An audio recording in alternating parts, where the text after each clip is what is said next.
नमस्कार दोस्तों, स्वागत आपका हमारे ऑफिशियल यूट्यूब चैनल में। CSIR national environmental engineering research institute की तरफ से नई वैकेंसी जारी की गई है। इस वीडियो हम कंप्लीट इन्फॉर्मेशन चेक करेंगे। अगर आप चैनल पर नए हैं तो सब्सक्राइब जरूर करें, ऐसी अपडेट आपको इन फ्यूचर यहाँ पर मिलते रहेंगे। दोस्तों, बात करें यहाँ पर वैकेंसी की डिटेल के बारे में। जूनियर सेक्रेटरीट असिस्टेंट JSA के लिए यहाँ पर कुल 14 पोस्ट रहेंगे। Secretariat assistant finance and account में 5 पोस्ट है। जूनियर सेक्रेटरीट स्टोर परचेज में यहाँ पर 7 पोस्ट रखी गई हैं। दोस्तों, JSA की पोस्ट के लिए 28 साल आपकी मैक्सिमम एज लिमिट होनी चाहिए। बात करें क्वालिफिकेशन के बारे में, 12 पास आप होने चाहिए, साथ में प्रोफिशिएंट होने चाहिए, कंप्यूटर ऑपरेशन की आपको नॉलेज होनी चाहिए। जूनियर स्टेनोग्राफर के लिए यहाँ पर देखिए 7 पोस्ट रखी गई हैं। कैटेगरी वाइज ब्रेकअप दिए गए हैं। यहाँ पर जनरल के लिए 27 साल मैक्सिमम एज लिमिट है। स्टेनोग्राफर की पोस्ट के लिए भी 12 पास आप होने चाहिए और रिसेंट होने चाहिए स्टेनोग्राफी में। इसके लिए सिलेक्शन प्रोसेस के बारे में, JSA की पोस्ट के लिए आपका रिटन एग्जाम होगा, फिर आपका यहाँ पर टाइपिंग टेस्ट होगा। टाइपिंग स्पीड अगर आप इंग्लिश में करते हैं 35 वर्ड पर मिनट, अगर आप हिंदी में करते हैं तो 30 वर्ड पर मिनट। आप रिटन होगा देखिए OMR बेस्ड या CBT होगा, लेटर ऑन क्लियर हो जाएंगी चीजें। तो 2.5 घंटे का पेपर होगा, 200 क्वेश्चन आएंगे। जो पेपर 1 होगा मेंटल एबिलिटी टेस्ट, 100 क्वेश्चन रहेंगे, 200 अंक का यहाँ पर ये पेपर होने वाला है। नेगेटिव मार्किंग यहाँ पर कोई भी नहीं है। पेपर 2 है,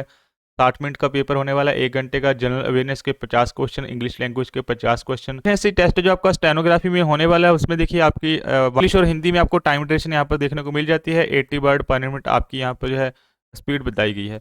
बाकी अदर जानकारी आपको ये नोटिफिकेशन में मिल जाएगी। अप्लाई करने से पहले एक बार आप चेक कर सकते हैं। बात करें कैसे आपको यहाँ पर आवेदन करना होगा, देखिए CSIR के रिक्रूटमेंट पोर्टल पर आना है। अप्लाई लिंक आपको वीडियो डिस्क्रिप्शन में मिल जाएगा। कर रखा है तो साइन इन कर सकते हैं। अदरवाइज अगर आपने पहले नहीं रजिस्टर किया तो नई रजिस्ट्रेशन आपको करनी है। सबसे पहले आपने टाइटल अपना सेलेक्ट कर लेना है। आपको यहाँ पर आपका नेम लिखना होगा, कन्फर्म करिए नेम। ईमेल आईडी लिखिए और आपको कन्फर्म करनी है ईमेल आईडी। मोबाइल नंबर लिखिए, कन्फर्म करिए आपका मोबाइल नंबर। सिक्योरिटी क्वेश्चन आपको यहाँ पर कोई एक इसमें सेलेक्ट करना है, उसका आंसर आपको यहाँ पर देना है। उसके बाद कैप्चा फिल करना है और आपने यहाँ पर रजिस्टर कर लेना है। रजिस्ट्रेशन करने के लिए कन्फर्म कर लेनी है आपने यहाँ पर अपनी डिटेल। अगर आपको लगता है सभी जानकारी सही है तो यहाँ पर आई कन्फर्म पर आपने क्लिक कर देना है। रजिस्ट्रेशन आपकी हो चुकी है। यूजर आईडी और पासवर्ड आपके मोबाइल पर आ गया होगा, इसे आप क्लोज करें। इसके बाद आपको यूजर नेम, आपका पासवर्ड और ये कैप्चा फिल करना है और आपने करना है साइन इन। इसके बाद देखिए जेंडर आपको सिलेक्ट करना है। डेट ऑफ बर्थ आपने यहाँ पर सिलेक्ट कर लेनी है। इसके बाद मार्शल स्टेटस आपको यहाँ पर आपका बताना होगा। उसके बाद आपने यहाँ पर कैटेगरी सिलेक्ट कर लेनी है। इसके बाद आपको पूछा रहा अगर आप PH कैंडिडेट है तो आप यहाँ पर यस कर सकते हैं। तो आपकी किस तरह की डिसेबिलिटी है वो सिलेक्ट करनी है। अगर आप PH कैंडिडेट नहीं है तो नो करना है। अगर आप एक्सपीरियंस है तो यहाँ पर यस करेंगे। तो आपकी पीरियड ऑफ सर्विस बताना होगा, कब से कब तक आपने यहाँ पर जो है सर्व किया है। अगर आप ESM है तो क्या आपने पहले जो है बेनिफिट लिया है आपका ESM का, तो आप यहाँ पर जानकारी इसमें बता सकते हैं। तो आपको पूछ रहा है कि आप जो है वर्कर तो नहीं है CSIR lab institute under CSIR casual work absorption scheme के तहत। तो अगर आप होंगे तो इसकी जानकारी आप यहाँ पर यस करेंगे। तो आपको यहाँ पर इसमें पीरियड जो इस बताना होगा। अगर आप नहीं है तो नो रहेगा। अगर आप परमानेंट CSIR एम्प्लॉई हैं या गवर्नमेंट सर्वेंट है तो आप यहाँ पर यस कर सकते हैं। तो आपको डिटेल सेलेक्ट कर लेनी होगी। अगर आप नहीं है तो नो रहेगा। इसके बाद आपने यहाँ पर अपडेट कर देनी है प्रोफाइल। तो दोस्तों, जो आपने डिटेल फिल की है आपने इसे जो है टिक भी कर देना है कि हाँ ये जो आपने फिल किया है ये बिल्कुल सही आप इसे डिक्लेयर कर रहे हैं। उस वेरीफाई एंड लॉक कर दीजिएगा प्रोफाइल। तो बाद में एडिट चेंज नहीं होगा, डिटेल चेक कर लीजिएगा। उसके बाद आपने कन्फर्म कर देना है। तो दोस्तों, इसको देखिए आपको सेलेक्ट करना होगा किस पोस्ट के लिए आप अप्लाई करना चाहते हैं। डिटेल्स पर क्लिक करके उसकी आपको कंप्लीट जानकारी देखने को मिल जाएगी। अगर आप JSA के लिए अप्लाई करना चाहते हो आपको अप्लाई की ऑप्शन मिल जाएगी। अगर आप स्टेनोग्राफर के लिए तो आप यहाँ पर अप्लाई कर सकते हैं। फ्रेंड्स, पूछा जा रहा है कभी आपने अपना नेम चेंज किया हुआ है, तो अगर आपने किया है तो आप यहाँ पर आपका चेंज नेम लिख सकते हैं। अगर आप नहीं किया हुआ तो नो करेंगे। इसके बाद आपको यहाँ पर देखिए आपका रिलीजन इसमें सिलेक्ट करना होगा। तो एक आपको यहाँ पर देखिए आपकी latest colour passport size photo यहाँ पर अपलोड करनी होगी। चूज फाइल पर आप क्लिक करें। फोटो अपलोड में अगर आपको ऐसा एरर आता है तो आप इसे ओके करिए। तो आपको देखिए फोटो अपनी रिसाइज करनी होगी। तो भी आपकी फोटो होगी उस पर राइट क्लिक करें। आपने इसे ओपन करना है विद पेंट। फोटो पेंट में ओपन होकर आ चुके हैं, इसे आप रिसाइज करेंगे। रिसाइज के ऑप्शन है, आपने यहाँ पर क्लिक कर लेना है। पिक्सल की ऑप्शन है, पिक्सल पर सिलेक्ट करें। तो आपको यहाँ पर देखिए जैसे कि इसमें पिक्सल बताए गए हैं 150x200। तो आपको सबसे पहले मेंटेन एक्सपेक्ट रेशो को ऑफ कर देना है। आपने यहाँ पर डिटेल फिल कर देनी है। करने के बाद आप कर दीजिए ओके। तो आपने फाइल को देखिए इसमें सेव कर लेना है। कर लेने के बाद आपने चूज फाइल पर अगेन क्लिक करना है और अपलोड करनी है फोटो। तो आप चेक कर पाएंगे फोटो आपकी यहाँ पर देखिए अपलोड हो चुकी है। ऐसे ही आपको यहाँ पर साइन अपलोड करने हैं। जैसे कि डायमेंशन दी गई है उतनी डायमेंशन करने के बाद आपने चूज फाइल पर क्लिक करना है और आपके साइन भी यहाँ पर अपलोड हो जाएंगे। रिजर्व कैटेगरी से अप्लाई कर रहे होंगे तो आपको यहाँ पर आपका कास्ट नेम लिखना होगा। कास्ट सर्टिफिकेट कब इशू किया गया है वो डेट आपने सिलेक्ट कर लेनी है। क्या आप यहाँ पर माइनॉरिटी कम्युनिटी से हैं? अगर हैं तो आप यहाँ पर यस कर सकते हैं। नेशनैलिटी आपने इंडियन सेलेक्ट कर लेनी है। कि आप जो है भारत के निवासी बाय बर्थ या डोमिसाइल हैं तो आपने यहाँ पर सिलेक्ट कर लेना है कि आप बाय बर्थ हैं या डोमिसाइल है, जैसे भी होंगे वो आप यहाँ पर सिलेक्ट करेंगे। प्लेस ऑफ बर्थ आपको यहाँ पर लिखना होगा, स्टेट का या यूटी का नेम सेलेक्ट करना है जहाँ से आप बिलोंग करते हैं। तो आपको पूछा रहा है कि आपका कोई रिलेटिव एम्प्लॉय तो नहीं है CSIR या कोई नेशनल लैब या इंस्टीट्यूट में तो होगा, तो आप यहाँ पर यस करेंगे। तो उनका नेम और उनकी डेजिग्नेशन रिलेशनशिप आपको बताना होगा, नहीं है तो नो रहेगा। तो कम्युनिकेशन एड्रेस की जानकारी फिल करनी है, आपका विलेज, पोस्ट ऑफिस, तहसील एक्सेट्रा। आपने जो भी आप अपना कम्युनिकेशन एड्रेस लिखते हैं, सिटी आपको यहाँ पर लिखनी होगी, स्टेट आप यहाँ पर सेलेक्ट करेंगे कौन सी स्टेट है, और आपको यहाँ पर पिन कोड इसमें फिल कर देना है। तो पूरा पता आप यहाँ पर लिख दीजिएगा। इसके बाद अगर परमानेंट एड्रेस भी आपका सेम है तो टिक करेंगे, यहाँ पर ऑटो फिल आ जाता है। फोटो आईडी कार्ड एक सेलेक्ट करना होगा, इनमें से जो भी आप लगाना चाहते हैं लगा सकते हैं। तो आपको आईडी कार्ड का नंबर यहाँ पर लिखना होगा। आपको यहाँ पर फादर नेम एंटर करना होगा, मदर नेम एंटर करिए, फादर की ऑक्यूपेशन क्या है वो लिख सकते हैं, मदर की ऑक्यूपेशन क्या है वो यहाँ पर लिख सकते हैं। ये आपने सेव कर देना है डिटेल। दोस्तों इसके बाद एजुकेशनल क्वालिफिकेशन की डिटेल फिल करनी होगी। सबसे पहले 10वीं की जानकारी फिल करेंगे, एग्जामिनेशन का नेम आपका SSLC है, 10वीं स्टैंडर्ड है, CBSE है, आपके अकॉर्डिंग ये सिलेक्ट कर लेना है। उसके बाद यहाँ पर सब्जेक्ट 10वीं के किस बोर्ड यूनिवर्सिटी से पास की हुई है 10वीं, सर्टिफिकेट नंबर, यहाँ पर कोर्स ड्यूरेशन आपने कब जो है 10वीं आपकी स्टार्ट की थी, और पासिंग मंथ एंड ईयर आपको यहाँ पर लिखना है। सारी जानकारी आपकी मार्कशीट पर लिखी होती है। अगर आपकी CGP है तो CGP लिखिए, कितनी परसेंटेज आई है वो यहाँ पर लिखनी होगी कन्वर्ट करके, या आपकी जैसी परसेंटेज रहती है तो परसेंटेज। कन्वर्जन का फॉर्मूला आपको बताना होगा, क्या कन्वर्जन का फॉर्मूला है, किस डिवीजन से आपने पास किया है वो सिलेक्ट करिए, सेव एंड अनदर आप यहाँ पर क्लिक करें। तो ऐसे आपको यहाँ पर 12th की जानकारी इसमें होगा, आप स्टेट के अकॉर्डिंग रहता है। जैसे कि अगर आपने 12th स्टैंडर्ड की हुई है या PUC इंटरमीडिएट है या HCS है, आपके अकॉर्डिंग यहाँ पर 12th के यहाँ पर सब्जेक्ट यहाँ पर लिखने होंगे, किस बोर्ड से आपने 12वीं की है वो लिखिए। तो आपको सर्टिफिकेट नंबर यहाँ पर लिखना होगा, जो आपकी मार्कशीट होगी उस पर ये कंप्लीट डिटेल रहती है, उस पर से आप देख के यहाँ पर फिल कर सकते हैं आपकी। इसके बाद कोर्स की ड्यूरेशन, जैसे कि ये आपका कब से कब तक आपने 12वीं की हुई है तो आपने यहाँ पर ये सिलेक्ट कर लेना है। और आपको पासिंग इसमें सेलेक्ट करना होगा, कब आपने 12वीं आपकी पास की है, ये भी आपकी जानकारी जो है लिखी होती है सर्टिफिकेट पर।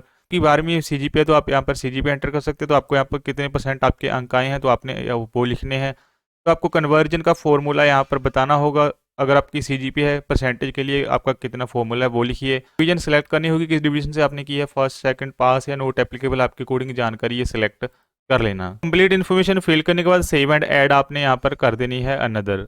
जैसे कि मिनिमम यहाँ पर 12th से आपने कोई डिप्लोमा या ग्रेजुएशन कर रखी है तो आप यहाँ पर सिलेक्ट कर सकते हैं।